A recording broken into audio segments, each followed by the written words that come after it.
అలాంటప్పుడు వీళ్ళు ఫేక్ ప్రచారం చేసుకుని నిజంగా అంత డెవలప్ అయ్యే ఉంటే నిజంగా ఈ రోజున ప్రజలు ఎందుకు ఇబ్బంది పడతారు? ఏంటి ఒక కోనసీమ జిల్లాలో అంత తుఫాన్ వచ్చి అంత ఇదైతే రైతులు మేము నష్టపోతున్నాం అని చెప్పేసి లబోదిబోమంటే కనీసం వాళ్ళకి తక్షణ సహాయం చేయలేని ఈ ప్రభుత్వం మాకు ఇంకా జీడిపి రేటు పెరిగిపోయింది, మేము ఎంతో సంక్షేమాన్ని చేసేస్తున్నాం, అభివృద్ధిని చేసేస్తున్నాం అని ఎలా చెప్పుకుంటుంది? చూస్తున్నారు కదా, ప్రజలంతా చూస్తున్నారు. తగిన బుద్ధి అయితే చెప్తారు త్వరలో. అట్లానే మీరు ఈ ప్రభుత్వం చేసిన డెవలప్మెంట్ అని మీరు చెప్పగలుగుతారా? అంటే పోర్టులు ఇవి ఎట్లాంటివి అని చెప్పగలుగుతారా? తప్పకుండా.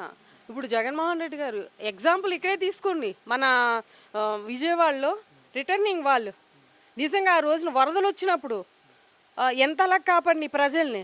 ఇలాంటి అంటే మేము నిజంగానే జగన్మోహన్ రెడ్డి గారు చెప్పినట్టు మేము నిజంగానే ప్రచారం చేసుకోలేకపోయాం చేసినవి. 17 మెడికల్ కాలేజీలు కట్టించారు. అవి కొన్ని అదే కడుతూ ఉన్నారు, కొన్ని అయినవి. ఇలాంటివి మేము అంతా చెప్పుకోలేకపోయాం. మరి సంక్షేమాలకు చూసుకుంటే అసలు లోటే లేదు నిజం చెప్పాలంటే. ప్రతి ఒక్కరూ చెప్తారు. ఆ సంక్షేమాల వల్లే కరోనా కష్టకాలంలో 2 years కూడా వాళ్ళు ఈ ఇంట్లోంచి బయటకు రాకుండా వాళ్ళు జీవితాలు వెళ్ళబోసారంటే ఆ రోజున మరి జగనన్న ఇచ్చిన సంక్షేమ పథకాల వల్ల.